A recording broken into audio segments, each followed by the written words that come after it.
And our special guest is no other than Relentless Aaron. Brother, peace and black power. What's up, Rahiem? Okay. Man, it's been a long time in the coming, man. Yeah, for sure. I know this brother for several years. This is his first time on Necessary Blackness podcast. 2007, 2008, right in there. Around that time, yeah. Yep, around that time. Oh. The brother has another compelling book.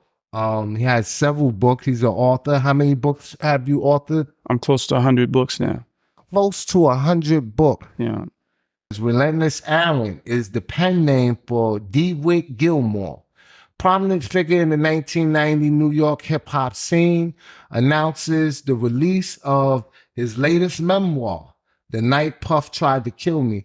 This gripping book offers an unvarnished look at the cutthroat world of music promotion and its harrowing confrontation with Sean Puffy Combs. Set against the backdrop of the 1990 New York City, this memoir details Mr. Gilmore's journey of ambition and resilience in an era that reshaped the music industry. Ladies and gentlemen, if that didn't pique your interest, I don't know what will. Let's talk that talk, man. You know, karma has a weird way of straightening things out in life, and you may not even know what that is when you're in it, but it'll happen. And I was doing business with Russell Simmons, who today we look at certain things however you look at him, but at the time he was looked upon as, you know, a mover and a shaker. He wasn't the godfather of hip hop or whatever, you know, that looks like, but he was running a lot of groups. And so I booked Run DMC. I booked Dr. Jekyll and Mr. Hyde, who we know as Andre Harrell and Alonzo. So I also went to Tin Pan Apple and dealt with Charles Statler and booked the Fat Boys. And I dealt with the Force MDs directly because I knew Jesse from the streets. Jesse used to panhandle on Times Square. And before he was with the Force MDs, it was the Force MCs before it was the Force MDs. And before that, Jesse was out doing Michael Jackson on Times Square. God bless him. He's left us now. And also the Fat Boys was not the Fat Boys. They were the Disco 3 before the Fat Boys. So this is the arena that I was in. All these people come to my event. Andre Harrell performed, you know, as Dr. Jekyll and Mr. Hyde. And we became, we had a relationship. We grew a relationship. There was no Uptown Records. There was no Bad Boy Records. They were in the audience. So all of this information and experience is all in my head and my body, and all I'm doing through life is being resourceful. Andre Harrell, one day we're at Bentley's, and Bentley's was my weekly hangout, and Andre introduced me to Sean. He's my man. He works at my, you know, and I'm like, hey, what's going on? And of course we already live in Mount Vernon, but we don't know each other like that. So have you seen him around? We probably did. But again, I was my son. Yeah. Do you understand what I'm saying? Like I came before him in this entertainment industry, in this entertainment game. So there was no way his name was bigger than my involvement. You feel what I'm saying? So when Andre introduced us, he's basically, you know, Sean is doing his thing. He's doing his parties, you know, based on his, you know, recognition. And Puff and I would see each other at different events and et cetera. There was one night when he was coming to my talent show in New Rochelle, and I was sold out. I already had Mike Tyson in there, I already had Freddie Jackson in there, I already had, like, it was packed.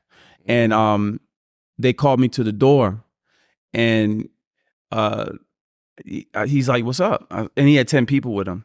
And I'm like, hey, what's going on? He's like, you know, I can't let you in.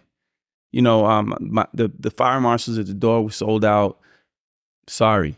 You know, and I didn't make no one, and me, you know, honestly, and you know, no, I really, and my mental at the time, and what I had gone through, and what he had gone through, and things like that, it just fed into me having a sort of an animosity for him. Now we're going downtown to Red Alert's event. Red Alert was having an event at a club called Downtime. I was driving in a Zuzu Trooper at the time.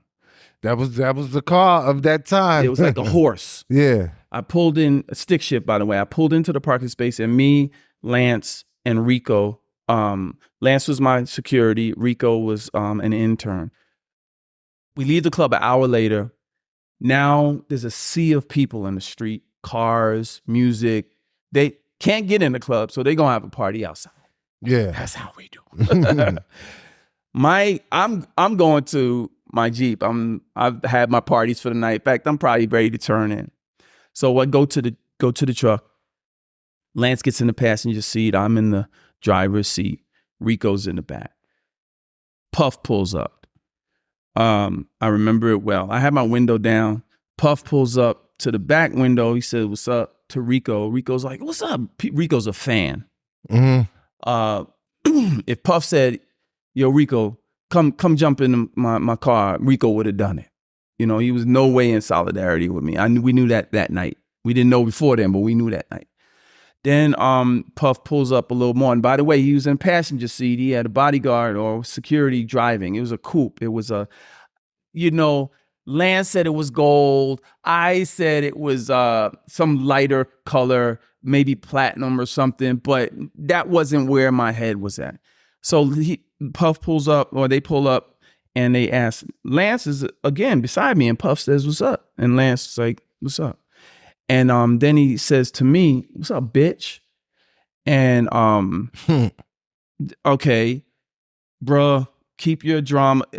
Everybody know you got drama. Keep your drama over there. Mind my business. You mind yours. You go ahead. Now, mind you, that was the de-escalation that I should have stayed with, because I will take some fault in what transpired after, right? But remember, I'm young, we got adrenaline, we got egos, but I was of the mindset that I said, "Yo, keep your drama over there."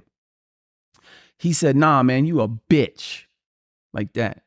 So remember, I had a Death Row East. He had the thing with Suge. So that could have triggered him. I most likely did trigger him, thinking that I was now down with Death Row, and it was nothing like that. And so, all right, I look at Lance, and Lance, he's my boy. I feel like he gave me like, "What you gonna do?" And I'm like, "All right, well, Puff, if you think I'm a bitch, let's get out the vehicle. Let's handle it like men." And Ra, I'm not no punk. You know what I mean? Been in the Marine Corps. We used to fight in the Marine Corps. They used to make us fight. But before we were in the Marine Corps, Staff Sergeant Pimentel from the Bronx taught me to box. And he used to put me up against other, what they call poolies, people that are about to go into the service. So, I mean, and then fucking with guns and taking apart M16s and putting them back together. I mean, like, they rough your ass up in the Marine Corps. Mm-hmm. You know what I mean? So I was on that gun ho. I was like, "Come on, let's go." But I took that energy and put it into business. He kind of pulled it out of me, because nobody's rolling up on me calling me bitch. You know what I mean? And so they backed the car up, and to let me out of the parking space. I felt that they wanted the parking space and it was done with. That's where I thought it was. But when we got to the red light, Lance is like, "Yo, they behind us."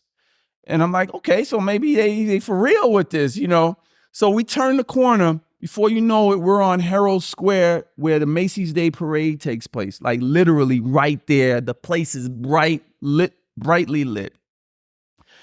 And his car jerks over in front of me, so that I had to pull on an island.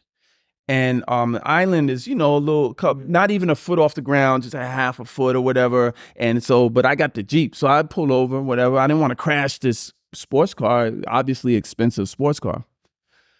So it's about to go down. I jump out the car, Lance jump out the car, and before you know, we realize there's 4 other cars behind Diddy that are with him, mob deep.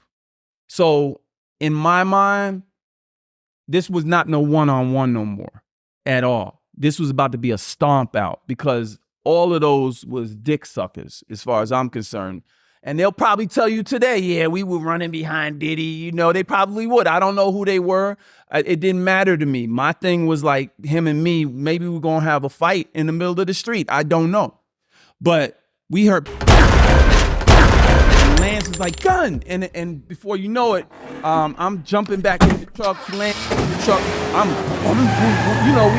This is like a lot of adrenaline at this time. I jump over the island, the other side. I'm gone. Now I got 4 or 5 cars after me. Now I'm going through red lights. I'm going down the left turn. I'm going down a one-way.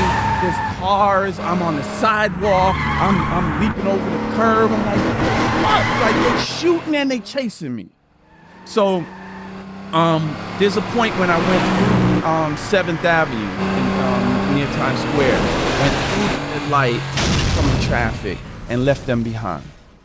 And I can actually feel some of this energy right now, what I was going through. You know what I mean? It's like, I haven't relived this. I haven't talked about this since now. You know what I mean? You want to take a break? You want to take a break? Yeah, it's cool. Let's take a break now. We're going to take a break, ladies and gentlemen.